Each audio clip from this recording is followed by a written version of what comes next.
नमस्कार। दूरदर्शन के खास मुलाकात कार्यक्रम में आपका स्वागत है। आज हमारे साथ इस कार्यक्रम को लेकर के स्टूडियो में मौजूद हैं योगा की टीचर यानी कि योगाचार्य यानी डॉक्टर उर्मिला पांडे, जिन्होंने पिछले 20 सालों से योग पर विभिन्न कार्यक्रम किए हैं और कई सारे लोगों को स्वस्थ भी किया है। उनके साथ जो स्टूडियो में मौजूद हैं योग साधक विशाल महेंद्रू और योग साधिका हैं मनीषा जी। तो चलिए बातचीत करते हैं उर्मिला जी आपसे कि आज के दिन जो हम पिछले कई सालों से अंतर्राष्ट्रीय योग दिवस मनाते हैं, कई सालों से हम लोग कर रहे हैं और उससे पहले भी हमारे देश में, क्योंकि हमारे ये ट्रेडिशन में था, हमारे कल्चर में था योग, और महर्षि पतंजलि से लेकर के अब तक जी क्या सफर है योग का, उसके बारे में आप हमारे दर्शकों को बताएंगे। देखिए, योग प्राच्य सनातन विद्या है जी। महर्षि पतंजलि ने वेदों में वर्णित योग को योग सूत्र के माध्यम से जी सभी के लिए सरल ढंग से प्रस्तुत किया। तो आज हमारे लिए महर्षि पतंजलि के साथ ही साथ हम उन सभी मनीषियों को भी नमन करते हैं जिन्होंने इस विधा से भारतीय चिंतन शैली, भारतीय जीवन शैली को विश्व में प्रसिद्ध किया और आज उसी का परिणाम है कि हम लोग अंतर्राष्ट्रीय योग दिवस मना रहे हैं। बिल्कुल जी। तो जैसे जो हमारी जो थीम है, इस साल की जो थीम है, समाज और स्वयं और समाज के लिए योग जी। तो आप क्या करवाने जा रहे हैं इस थीम को लेकर के? बहुत बढ़िया थीम है और तात्पर्य यह है कि हम सभी लोग, विशेष करके हरिद्वार की अगर बात करें जी। तो विश्व पटल पर हरिद्वार योग के रूप में जी। योग के साधक साधिकाओं के द्वारा, योग के गुरुओं के द्वारा, योग के विद्यार्थियों के द्वारा प्रसिद्ध हो चुका है। बिल्कुल। स्वयं के लिए योग में हम इस थीम के अकॉर्डिंग ये कहा गया है कि सभी लोग, इसका तात्पर्य है कि अपने दैनिक जीवन में, स्वयं में, अपने दैनिक जीवन में योग को स्थान दें।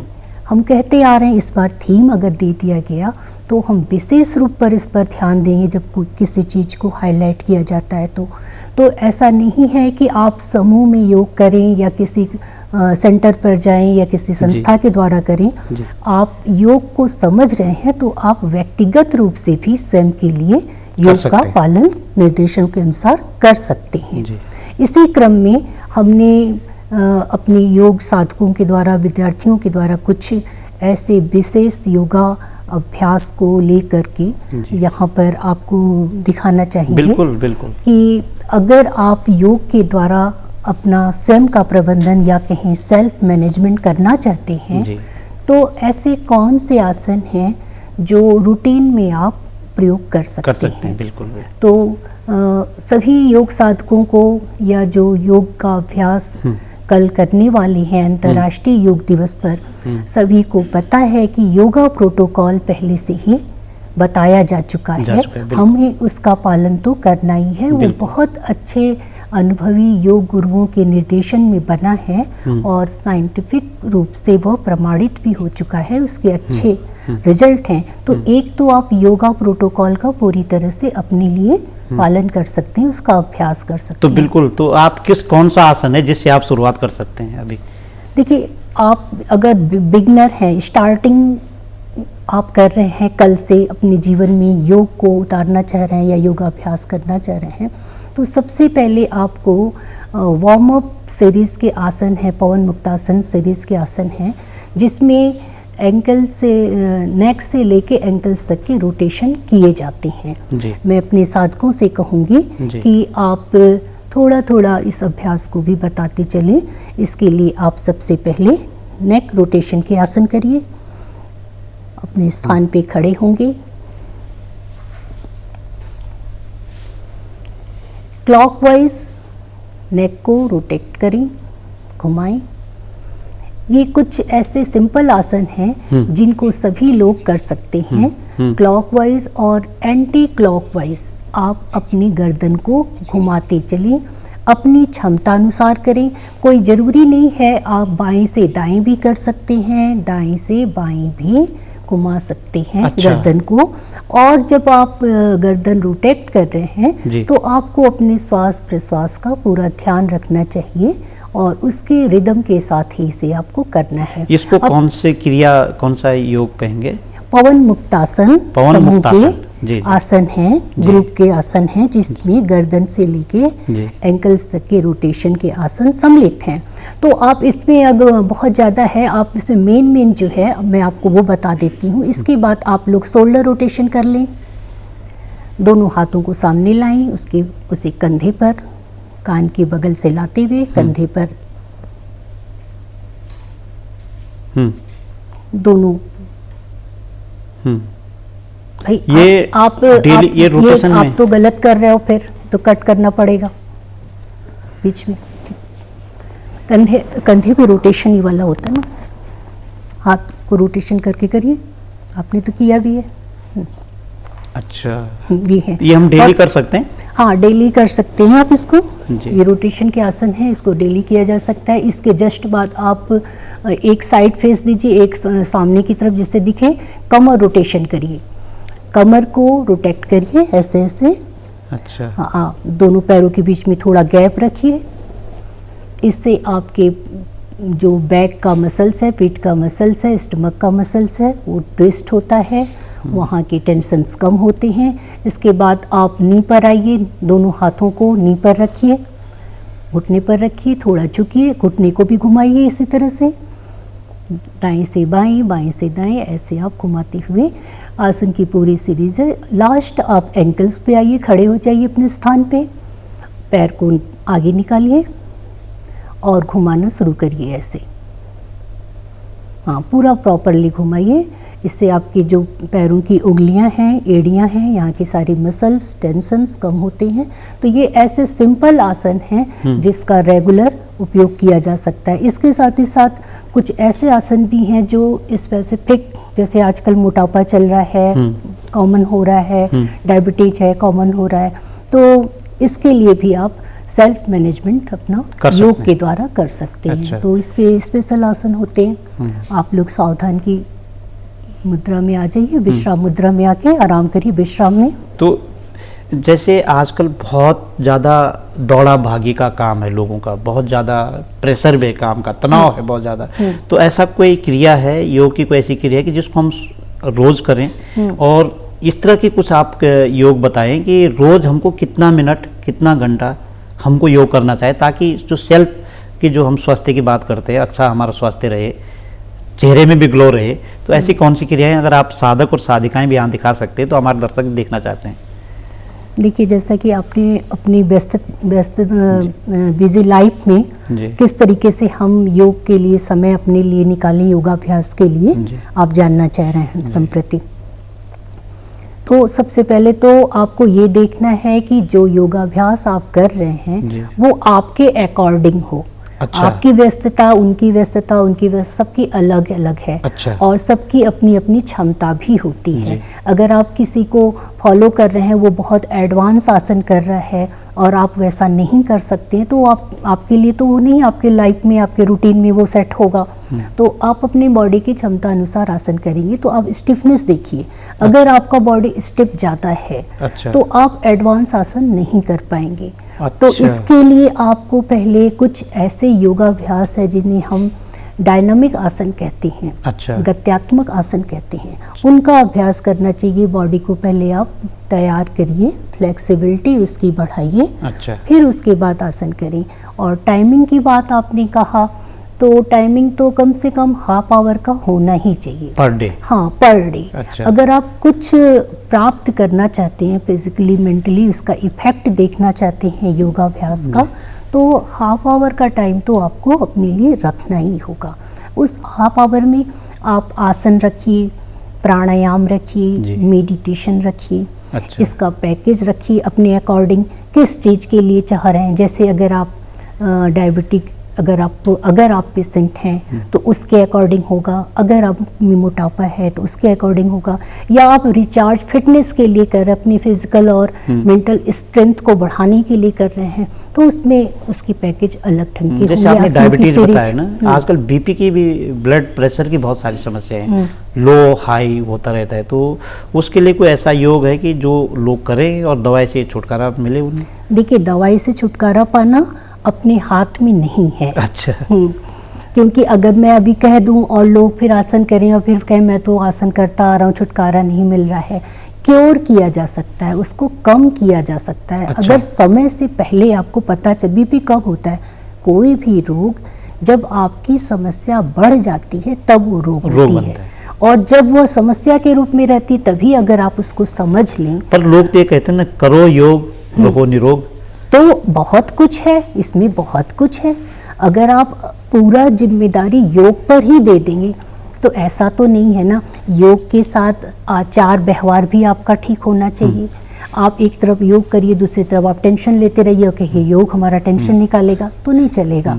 आप एक तरफ योग करिए, दूसरी तरफ आप ऐसे डाइट लेते रहिए जो योग में निषेध है, तो नहीं चलेगा। तो थीम अलग है। थीम का मतलब होता है कि आप उस चीज को सैद्धांतिक रूप से भी पालन करेंगे तभी वहां तक पहुंचे। तो मैम कुछ खास प्रकार का जो योग है जिसको, जो बहुत इजी, बहुत सरल हो, लोग अपनी दिनचर्या उसको बनाएं कि सुबह जैसे आप उठते हैं तो ऐसा योग करें, उसके बाद अपने काम धाम पे लग जाएं।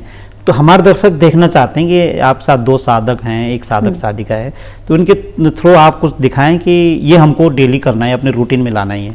देखिए, मैंने पहले भी आपको रिपीट किया कि अगर आप रूटीन के लिए करना चाहते हैं तो योगा प्रोटोकॉल से बेहतर कुछ नहीं। अच्छा। हाँ, वो तो सभी लोग जान ही रहे हैं, उसको आप कल भी करेंगे और उसको सभी लोग जान रहे हैं।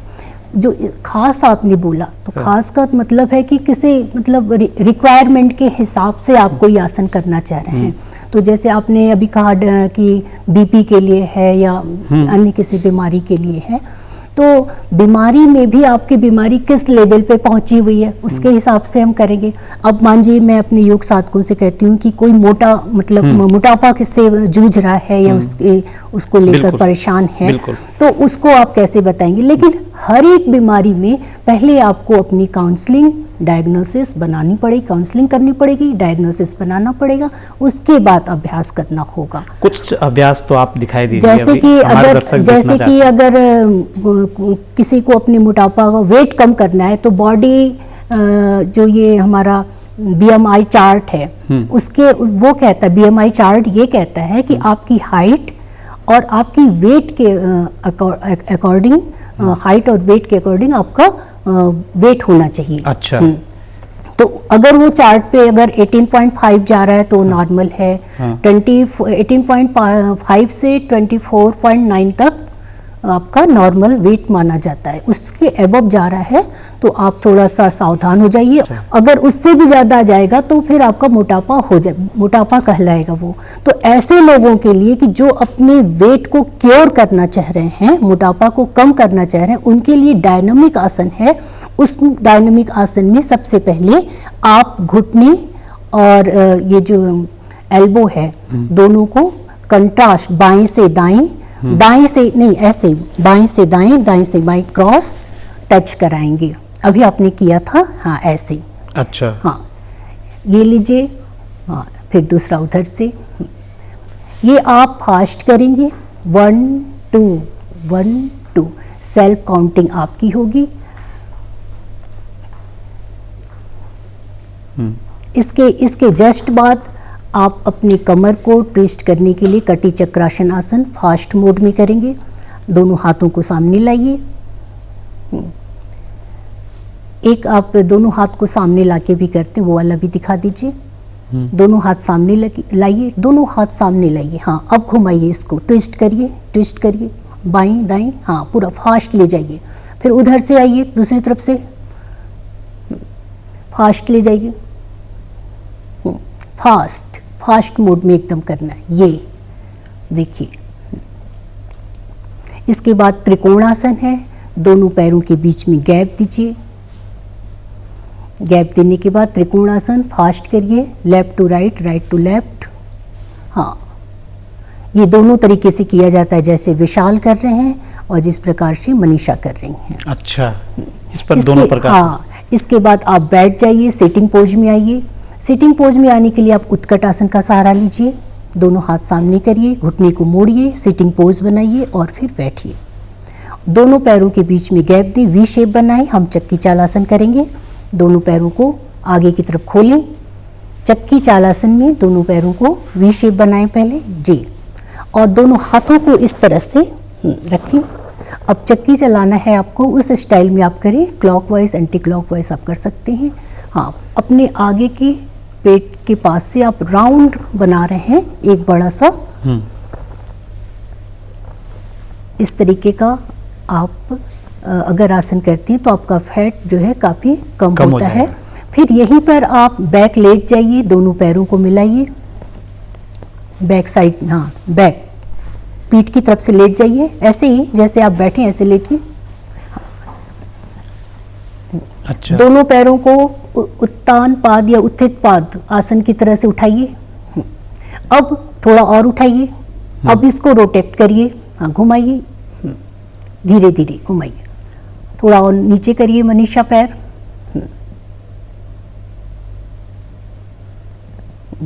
बहुत अच्छा। आप यथाशक्ति कर सकते हैं। अगर किसी के शरीर में फैट है तो वो धीरे धीरे ही इस अभ्यास को फॉलो करेगा। इसके साथ ही साथ आप वापस आ जाइए, रिलैक्स करिए। पेट की तरफ से अब आप लेट जाएंगे, स्टमक लेंगे और आप लेंगे धनुरासन। आप देखेंगे कि इसमें सारा इफेक्ट मसल्स पे पड़ रहा है। अच्छा। धनुरासन भी अर्ध और पूर्ण दोनों प्रकार से किया जा सकता है, जैसे जिसकी क्षमता हो वैसा करें। दोनों एड़ियों को उठाएं, हाँ धनुरासन करें। बॉडी इसमें धनु के शेप में बन जाती है। क्षमता अनुसार इसका आप पालन करें और फिर धीरे से वापस आ जाएं। यहीं पर आप शशांक और भुजंग आसन करेंगे। डायनामिक आसन है। शशांक में जाइए, पीछे बॉडी को खींचिए, मनीषा और पीछे जाओ थोड़ा, और फिर भुजंग आसन में आइए। शशांक भुजंग, वेरी गुड। फिर तुरंत शशांक में आइए, फिर भुजंग, वेरी गुड। ये कितना राउंड होना चाहिए? ये अपनी क्षमता के अनुसार है। आप कम से कम डायनामिक आसन कर रहे हैं तो 10 टाइम्स आपको करना ही चाहिए। प्रत्येक क्रिया 10 टाइम्स करनी चाहिए, दोहराना चाहिए इसको। हाँ ठीक है, रेस्ट करें। हर आसन के बीच में आपको रेस्ट करना है। अच्छा। आप वज्रासन में रेस्ट करें, या फिर अगर आप जैसे ये साधक हमारे दिखा रहे हैं मकरासन में करें या दंडासन में करें। आप दंडासन में आ जाइए, दोनों पैरों के बीच में गैप दीजिए थोड़ा सा, रिलैक्स, हाथ बिल्कुल सीधी, कमर गर्दन सीधा। तो ये अभ्यास जो है उन लोगों को ज़्यादा लाभ देगा जो अपने वेट को कम करना चाहते हैं। अच्छा जी। तो ये 4-5 प्रकार की जो क्रियाएं हैं, यानी और भी हैं। और भी है तो 10 हाँ, आप प्राणायाम भी ले सकते हैं इसमें। अनुलोम विलोम प्राणायाम कीजिए आप लोग। हाँ। आप ध्यानात्मक आसन में बैठ जाएं अपनी सुविधानुसार, या वज्रासन में बैठें, पद्मासन में बैठें। ये प्राणायाम है? हाँ, अनुलोम विलोम प्राणायाम के लिए इसमें बाईं नाक को बंद करिए, दाहिनी नाक से श्वास को अंदर लें और बाईं से प्रश्वास को छोड़ें। मुंह नहीं खोलना है, मुंह नहीं खोलना है। ये भी इसका नेजल ब्रीदिंग होगा। बाईं नाक से लेना और दाईं नाक से छोड़ना, फिर दाएं से लेना, बाएं से छोड़ना। अनुलोम विलोम का मतलब ही होता है कि उल्टा सीधा। अच्छा। तो इसलिए इस प्राणायाम का नाम अनुलोम विलोम है। नाक से ही सांस छोड़नी है। तो सांस तो जी जी, मुंह नहीं खोलना है ना? नहीं जी। ठीक है, आप नॉर्मल हो जाइए, रेस्ट करिए और इसके साथ ही साथ एक रिदमिक आसन भी है जो अच्छा। आप म्यूजिक लगा के कर सकते हैं। अच्छा। जब वेट लॉस करने का लोगों के अंदर थोड़ा कॉन्शियसनेस होता है या कभी कभी क्रेजी होते हैं तो आसन में थोड़ा टाइम नहीं दे पाते हैं, उन्हें लगता है कि अभी तो मेरा बॉडी इसके लिए तैयार नहीं है तो मैं नहीं कर पाऊंगा अच्छा। ये आसन, लेकिन म्यूजिक के साथ वो कर लेते हैं। तो आप ट्रैक पे आने के लिए, अपने को तैयार करने के लिए म्यूजिक के साथ भी रिदमिक योगा है, आप उसको भी कर सकते हैं। अपने पसंद अनुसार आप ऐसे म्यूजिक लगाएं जो जिसका लय श्वासों के साथ हो। ऐसा नहीं कि आप जो आजकल के म्यूजिक है ऐसा नहीं, फिर तो वो डांस हो जाएगा। अच्छा। इन्हीं आसनों को जो इन लोगों ने किया, इन्हीं आसनों को आप म्यूजिक के साथ कर सकते हैं। उसका रिदम बना होगा। हाँ, रिदम के साथ कर सकते हैं। कर सकते हैं। अच्छा मैम, एक थोड़ा और जानकारी आप दीजिए। जी। एक जानकारी ये देनी है कि आजकल पूरी दुनिया में जिम का बड़ा प्रचार है, मतलब बहुत ज़्यादा लोग जिम को जाते हैं, उतने ही योग करने भी जाते हैं। जी। तो क्या मानेंगे हम, जिम जरूरी जाना है या योग करना जरूरी है? देखिए, आप तो जिम तो बहुत आधुनिक युग का है। उससे पहले आज हमने जिम कह दिया, उससे पहले व्यायामशाला चलती थी जहाँ पे पहलवानी होती थी और लोग वहाँ पर भी बहुत तरह तरह के अभ्यास करते थे। उससे पहले भी इस तरह की क्रियाएं मतलब योगाभ्यास जो अब फेमस हो गया की जाती थी। और आज अगर देखें तो रूस और चाइना में जिम्नास्टिक बहुत फेमस है। अच्छा। जिम्नास्टिक जो उससे भी ज़्यादा एडवांस है, हमारे योग से भी ज़्यादा एडवांस है। अच्छा। लेकिन फिर भी चाइना में आज योग क्यों किया जा रहा है? जिम्नास्टिक करने वाले लोग योग को क्यों कर रहे हैं, अंतर्राष्ट्रीय स्तर पे क्यों है? तो ये सोचने वाली बात है, आपने बहुत अच्छा पूछा। तो जो योग सिखाता है वो न जिम सिखाता है न जिम्नास्टिक सिखाता है, क्योंकि योग में जो योग का जो कॉन्सेप्ट है वो श्वास प्रश्वास पर, इनहेल एक्सेल और होल्ड, ब्रीदिंग प्रोसेस पर डिपेंड है, पूरा ब्रीदिंग प्रोसेस पर।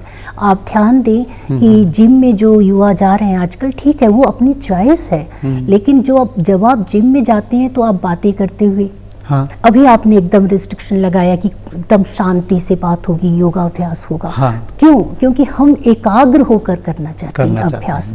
लेकिन जिम में ऐसा नहीं, आप बातें करते रहिए और टाइम पास करते रहिए और आपके जो तरह तरह के इंस्ट्रूमेंट हैं उससे आपकी अच्छी एक्सरसाइज हो जाएगी। उद्देश्य क्या होता है? उद्देश्य होता है बॉडी को बिल्ड करना। अब यहाँ हमारा उद्देश्य क्या है? शारीरिक फिटनेस के साथ साथ मानसिक शांति भी मिले, मानसिक स्वस्थता भी मिले। तो ये कहाँ लिखा है जिम में कि आप जिम करेंगे तो मानसिक रूप से स्वस्थ हो जाएंगे? नहीं लिखा है ना। और चाइना ने भी कभी नहीं कहा, चाइना का नाम मैं इसलिए ले रही हूँ कि बहुत अच्छा जिम्नास्टिक वो लोग करते हैं और रसिया में भी बहुत अच्छा जिम्नास्टिक करते हैं, लेकिन कहीं उन लोगों ने नहीं लिखा कि सिक्स सेंस जागृत हो जाएगा। आप देखिए इतना ज़्यादा मोल्ड करके करते हैं वो लोग कि हमें लगता है कि हमारा एडवांस आसन और उनका जिम्नास्टिक बहुत आगे है, हमारे एडवांस आसन से बहुत आगे है, लेकिन कहीं उनके पास लिटरेचर नहीं है कि इस अभ्यास से सिक्स सेंस जागृत होगा और हम यहाँ बैठे हुए दूर दृष्टि रखते हुए देख लेंगे इस तरीके का। रोक रहा हूं यहाँ पे, चलिए, क्योंकि हमारे पास समय की व्यस्त है, लेकिन मैं ये कहना चाह रहा हूँ कि हमारे देश में काम धाम का भी ज़्यादा बढ़ रहा है, लोग बहुत काम करते हैं। ऐसा कोई आप आसन हमें दिखा सकते हैं हमारे दर्शकों को कि दिन भर जब थक के आते हैं तो शाम को कोई छोटा सा ऐसा आसन करेंगे, आराम मिल जाए, ऐसा कोई चीज़ है तो आप करा सकते हैं? देखिए, हमने पहले भी कहा कि सबकी अपनी क्षमता अनुसार है, सबकी अपनी रुचि अनुसार है, तो आप बता रहे हैं। लेकिन कुछ ऐसे आसन हैं जो हमने स्टार्टिंग में आपको बताया कि आप बॉडी रोटेट करना चाहिए, ट्विस्ट करना चाहिए। अच्छा। तो अब अगर ट्विस्टिंग के आसन आप करते हैं तो आपका स्पाइनल चार्ज होता है, तो इसके लिए आप लोग ट्विस्टिंग आसन में एक है, अपने स्थान पे आप लोग खड़े हों, कटी चक्रासन, फास्ट राउंड आप दिखाइए, फास्ट करिए, आप लोग दोनों हाथ सामने लाइए और उसको, हाँ, और फिर फास्ट मोड़िए इसको। ये ट्विस्टिंग के आसन हमने आपको पहले भी बताया। और इसके साथ ही साथ आप अर्ध चक्रासन खड़े होके करिए, दोनों हाथ हिप पे रखिए, पीछे कमर पे रखिए पीछे, हाँ, अब हाँ बेंडिंग दीजिए। देखिए, आप आमतौर पे भी कभी कभी जब थकते हैं तो इस तरह की मुद्राएं बनाते हैं। अच्छा। अपने आप हाथ जाता है ऐसे, हाँ। और फिर पादहस्तासन, सामने की तरफ फॉरवर्ड बेंडिंग दीजिए। जब आप थकान में होते हैं तो इस तरह से अपने आप हाथ पैर होता है, क्या होता है कि जो स्टिफनेस है, जो जकड़न है, उसको कम करने के लिए हम करते हैं। वापस आ जाइए। अच्छा, इसमें आपको श्वास प्रश्वास का ध्यान कम रखना है, क्योंकि आप अपनी थकान को मिटाने के लिए कर रहे हैं। इसी के साथ ही साथ आप वृक्षासन करिए, ताड़ासन करिए, पैरों को जमाइए, खींचिए। ये सारे जो हैं आपके जो मसल्स हैं, स्टिफनेस हैं, उनको कम करते हुए हाँ रेस्ट, वापस आइए। हर एक आसन में आप अपनी क्षमता अनुसार स्थित होंगे। जितना आप रुक सकते हैं उतना ही रुकिए और उसके बाद आप उसको चेंज करके दूसरे आसन करें। तो जैसे आपने कहा, अगर आप 5 मिनट का वाई ब्रेक देते हैं, आजकल ये भी चल रहा है कि सभी स्थानों पर वाई ब्रेक दिया जा रहा है। योगा ब्रेक, मतलब ये इंग्लिश टर्म बनाया है उन्होंने। अच्छा। तो योगाभ्यास के लिए ब्रेक दिया जा रहा है, 5 मिनट का, 15 मिनट का। इस तरह से हर कार्यों के बीच में आप आसन कर सकते हैं। तो कुछ एक ऐसे आसन, जैसे इन्होंने वृक्षासन किया, ताड़ासन किया, इसके साथ ही साथ त्रिकोण आसन किया, ये सारे आसन हैं जो आप कर सकते हैं, बता सकते हैं अपने साधकों को। अच्छा, जैसे मैम योग के गुरु शिव को माना जाता है और शिव के बाद जो है महर्षि पतंजलि ने 195 क्रियाएं, आपको ज़्यादा पता है, हमने तो सिर्फ सूत्र 195 सूत्र इन्होंने लाए और ये आगे बढ़ा। आज के दौर में जब हम 21वीं सदी में जी रहे हैं और बिल्कुल दुनिया मुट्ठी में आ गई है, क्या योग जरूरी है? जरूरी है तो सारी दुनिया ने तभी तो अपना लिया, तभी तो कल हम अंतर्राष्ट्रीय योग दिवस मनाएंगे। अगर ऐसा नहीं होता, लोगों को फील नहीं हुआ होता। देखिए, योग साइंस भी है और आर्ट भी है। आर्ट भी, जी जी। साइंस ने प्रूव कर दिया है कि योग अपने दैनिक जीवन के लिए बहुत जरूरी है और लोगों ने इसको माना है। जो साइंस कहता है, जो प्रमाण के साथ कही जाती है, वो चीज़ें ज़्यादा मानी जाती हैं। अब हम ईश्वर को मानते हैं, ईश्वर को अलग अलग ढंग से सभी लोग मानते हैं। तो जो जिस रूप में जिसको महसूस करता है वो उसको फॉलो करता है और इसी तरह से वो उसका फॉलोअर या वो संप्रदाय, वो धर्म बनता है। लेकिन जो मूलभूत चीज़ें योग कहता है, वो सिर्फ योग, जैसे गीता में है 18 प्रकार के योग बताए गए हैं, हमारा ग्रंथ है जी। ऐसा कोई भी लिटरेचर आप कहीं का नहीं है जिसमें कहा जाए कि ये सभी लोग पालन करें। सिर्फ भारतीय सनातन परंपरा में ही ऐसे ग्रंथ पाए गए हैं जिसमें कहा गया है कि ये धर्म से ऊपर हैं। आपको अगर स्पिरिचुअलिटी डेवलप करनी है, मोरालिटी डेवलप करनी है, तो आप देखिए गीता में सारे इसके आपको कैसे करना चाहिए, कैसे नहीं करना चाहिए, क्या क्या चीज़ें पालन करना है, ये सारी चीज़ें निषेध और करने सब बताए गए हैं। लेकिन उसमें धर्म का कोई नाम नहीं है कि वो हिंदू धर्म में ही चलेगा, वो कोई भी हो पालन करे। तो इतना मतलब गंभीर और इतना भरा पूरा हमारा साहित्य है जो पूरी दुनिया को पता है, तभी लोगों ने इसको मतलब महसूस किया और अपनाया है। तो आपने जैसे कहा कि योग क्या आज के लिए ज़रूरी है, ज़रूरी है तभी तो हम कर रहे हैं। तभी तो हम कर रहे हैं। अच्छा, आपके अनुसार जैसे आपने बताया कि पर डे कम से कम आधा घंटा तो हमको योग करना ही चाहिए अगर स्वस्थ रहना है। तो इसके साथ हमारी जो खान पान की स्थिति कैसे होनी चाहिए, मतलब हमको किस तरह का खाना या इस तरह का कुछ चार्ट हमको बनाना चाहिए या योगी करते रहेंगे? आप लोग रिलैक्स हो जाएं, बैठ जाएं अपने स्थान पे।